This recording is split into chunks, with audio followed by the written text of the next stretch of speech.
कई जगह होती है सिर्फ देखने के लिए, पर बिनसर वो जगह है महसूस करने के लिए। कुमाऊन के हर कोने में एक कहानी है और यहाँ आकर लगता है जैसे वक्त रुक गया हो।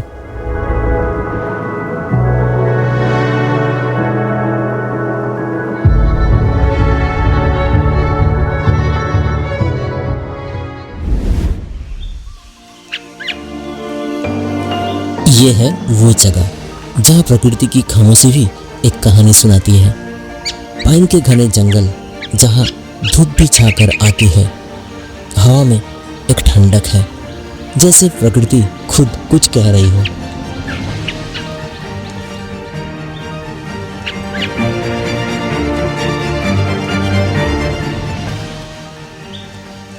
इसी गहरी खामोशी में बसा है स्वामी विवेकानंद रेस्ट हाउस। ये वही जगह है जहाँ कभी विवेकानंद जी ने प्रकृति के बीच विश्राम किया था। अल्मोड़ा की ओर बढ़ते हुए ये पाइन फॉरेस्ट आपको बुलाता है। ये मंजिल नहीं, एक नज़ारा है जो आपको अंदर तक उतर जाता है। अब हम पहुंच चुके हैं अल्मोड़ा टाउन में। ठंडी हवा के एक एहसास, हर कोना खामोशी से कुछ कह रहा है। और यहाँ एक पवित्र स्थान रामकृष्ण कुटीर। इसके पास ही स्वामी विवेकानंद की एक भव्य प्रतिमा, जो जैसे इस शहर की रूह को संभाल के खड़ी है।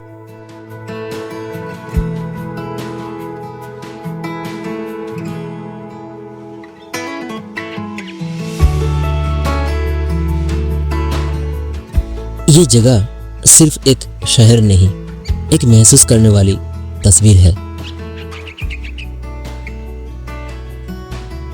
आसमान बिल्कुल साफ है और ऊपर से देखो तो अल्मोड़ा अपनी पूरी खूबसूरती में चमक रहा है। हर पहाड़ी, हर घर, हर रास्ता जैसे एक पुरानी कहानी सुना रहा हो। कुछ पलों के लिए सब कुछ थम गया है, सिर्फ ये नज़ारा है और आप हो। यह है अल्मोड़ा, एक तसल्ली, एक शांति, एक जिंदा कहानी।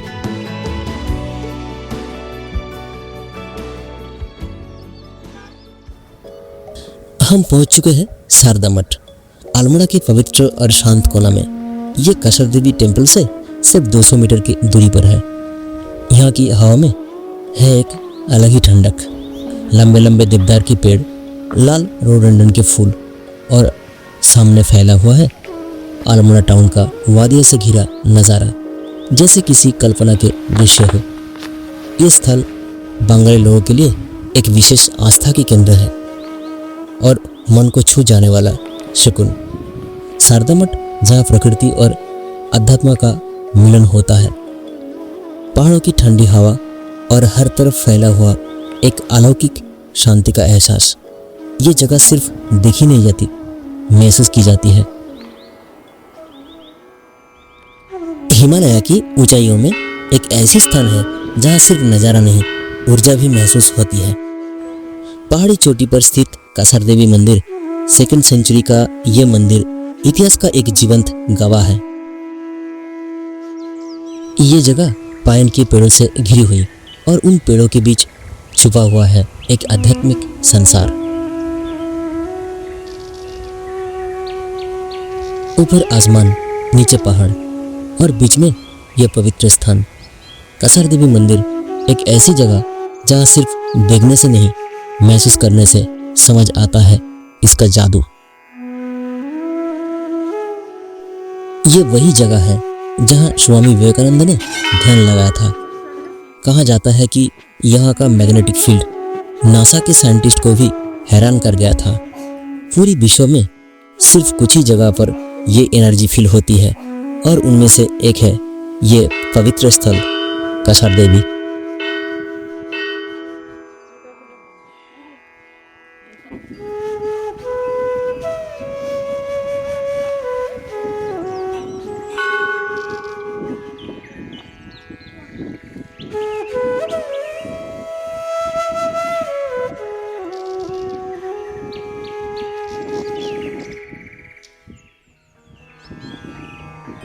लेकिन इस मंदिर की असली विशेषता उसकी स्थिति है वैन एलन बेल्ट पर, एक ऐसा ज्योमेट्रिक क्षेत्र जहां ऊर्जा की लहरें धरती से आकाश तक जाती है।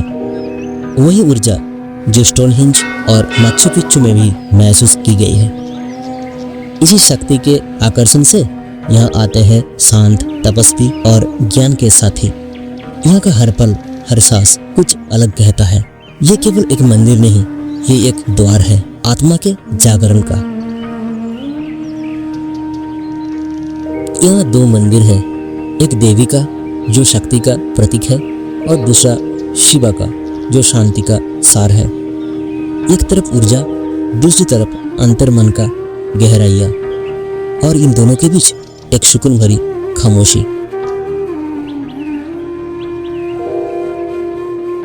हर कोने में एक कहानी है, हर पत्थर पर कुछ लिखा है। यहाँ की हवा में गुनगुनाहट है, जैसे देवी स्वर में कुछ कह रही हो। जब आप यहाँ खड़े होते हो तो सिर्फ नजारा नहीं, आपका अंतर भी बदलने लगता है। मन में एक शांति उतरती है और लगता है जैसे प्रकृति खुद कुछ कह रही हो। ये सिर्फ एक यात्रा नहीं, ये एक आत्मा का सफर है। कशर देवी यहाँ धरती और आकाश मिलते हैं और आप खुद से मिलते हो।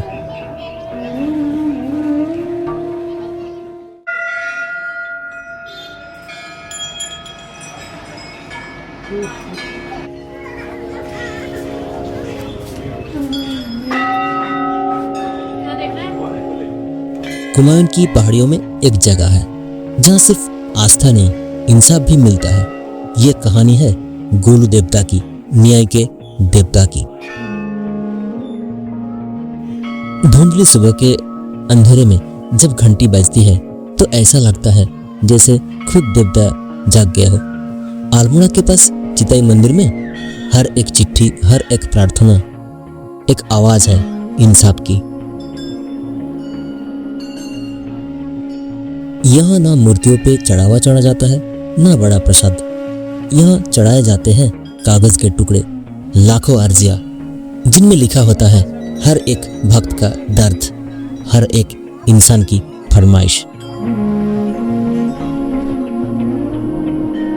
कहा जाता है जो सच्चा है उसकी आवाज यहाँ जरूर सुनी जाती है। गुरु देवता सब सुनते हैं और सबका न्याय करते हैं। उनके मंदिर में लटकते हुए घंटों की गूंज उनके विश्वास का सबूत है। हर एक घंटी एक पूरी हुई दुआ की निशानी है।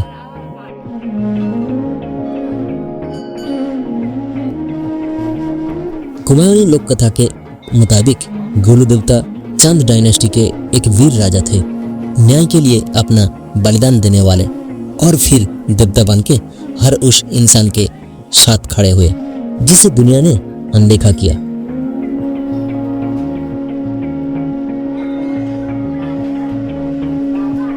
आज भी जब कोई दर्द लेकर आता है, जब कानून चुप हो जाता है, तो लोग गुरु देवता के दरबार में आते हैं भरोसा लेकर और वापस जाते हैं विश्वास के साथ।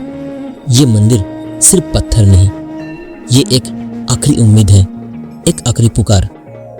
और गुरु देवता वो कभी चुप नहीं रहते, वो जवाब देते हैं हमेशा।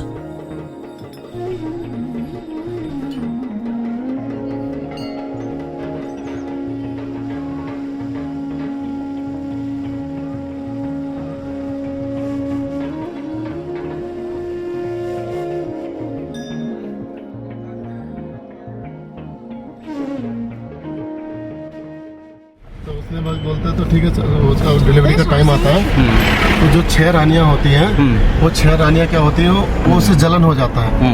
बोला यार कि ये 7वीं रानी का जो बच्चा पैदा होगा तो ये राजा तो यही बनेगा। अच्छा। तो हमको तो कुछ नहीं मिलेगा, तो वो जलन हो जाता है उनको। तो वो लोग क्या करते हैं, जब डिलीवरी का टाइम होता है, जब बच्चा पैदा होता है ना, अच्छा, तो रानी तो उसका होश नहीं रहता है, वो बेहोश होती है। अच्छा। तो क्या करते हैं, वो उसके बच्चे को उठा के, अच्छा, जहाँ पर गाय भैंसों को बांधते हैं, अच्छा, उस जगह पे वो डाल देते ताकि गाय भैंसों के दब से मर जाए, पैर से दब के मर जाए। अच्छा। और जो गाय जो जहाँ बच्चे की जगह में सिलबट्टा होता है ना, जिसमें मसाला वो रख देते हैं सिलबट्टा। वो किस लिए? ताकि उससे कहते हैं कि तेरा बच्चा पैदा हुआ सिलबट्टा, ये इंसान नहीं हुआ, पत्थर पैदा हुआ। ये घर मतलब वो एसिड सड़ने के लिए। हाँ, उसे बोलेंगे। जब वो रानी को होश आता है तो बोलते हैं मेरा बेटा। बोला बेटा तो हुआ ही नहीं, तुम्हारा बच्चा यही हुआ पैदा। तो अभी चलो बहुत टेंशन में थे। उसके बाद धीरे धीरे फिर जब वो जाता है ना जहाँ पर गाय भैंस बांधा होता है, वहाँ देखते हैं बच्चे को गाय दूध पिला रही है। अच्छा। हाँ। फिर उसके बाद वो क्या करते हैं, उसको जो नमक का बोरा था ना, नमक का नून का बोरा, उसमें डाल देते हैं ताकि गल के मर जाए। अच्छा। वो देखते तो नून का बोरा फूल का बोरा बन जाता है। अच्छा, ऐसा है। हाँ, उसके जो इनका जो पुराना मंदिर है, जो मतलब एक्चुअली जो छोटा और पुराना मंदिर है, वो है आपका चंपावत में। अच्छा। हाँ, छोटा मतलब वहाँ टूरिस्ट कम जाता है इसलिए वहाँ ज्यादा उसका नाम नहीं है। यहाँ टूरिस्ट ज्यादा आता है इसलिए यहाँ नाम ज्यादा है। अच्छा अच्छा। तो उसके बाद क्या होता है, वहाँ पर काली नदी है नेपाल में। पीतम्बर भैया की एक खास बात है, वो बहुत कहानियां सुनाते हैं। इससे ये होता है कि जर्नी कभी बोरिंग महसूस नहीं होती और रिश्ते भी अच्छे बन जाते हैं। और ऐसे ही कहानियों के बीच हम पहुंच गए हैं बिनसार।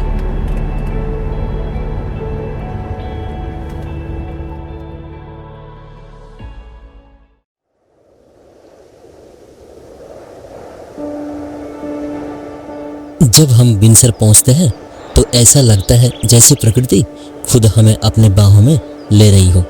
चारों तरफ बादल छाए होते हैं, एक गहरी खामोश धुंध सब कुछ ढक लेती है और उसी खामोशी में हल्की सी बारिश की बूंदें गिरती है, हर एक पत्ते पर जैसे सरगम बज रही हो।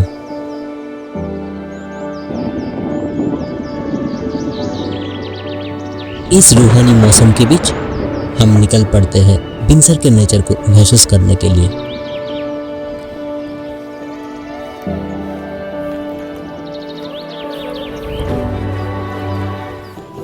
रास्ते में हमें एक प्यारा सा साथी मिलता है, एक डॉगी जो बिना कुछ कहे हमारा सफर का हिस्सा बन जाता है। उसके साथ हम पहुंचते हैं बिनसर 0 पॉइंट, जहां से हिमालय की चोटियां बादलों के पीछे झांकती हैं।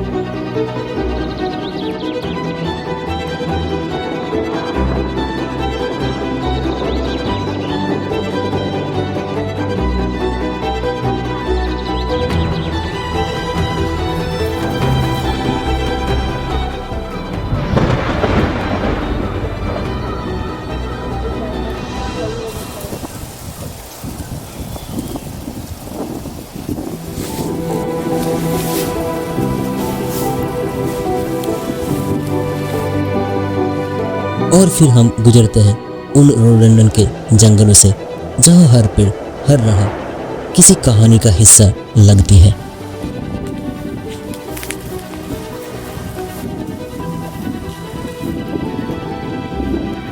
अभी हम लोग बिनसर जंगल में हैं। ये इको बिनसर रिसोर्ट के नज़दीक है। आप देख सकते हो कितनी सुंदर नेचुरल ब्यूटी।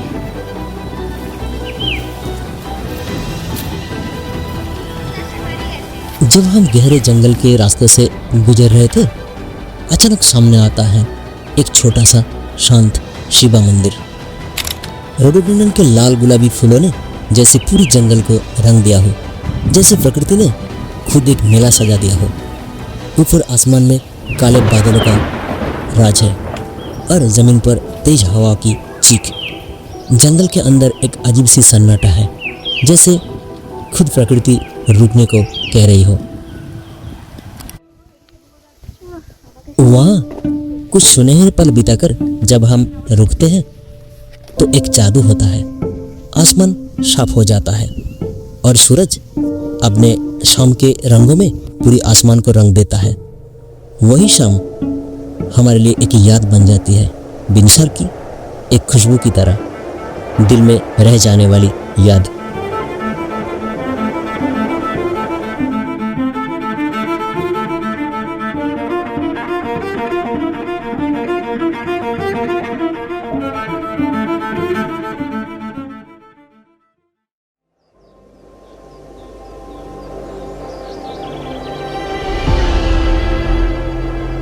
जब सुबह नींद से उठे तो सनराइज मिस कर दिया था, लेकिन जो नज़ारा इको बिनसर से मिला वाकई काफ़ी शानदार था और उस पल ने मन को खुश कर दिया।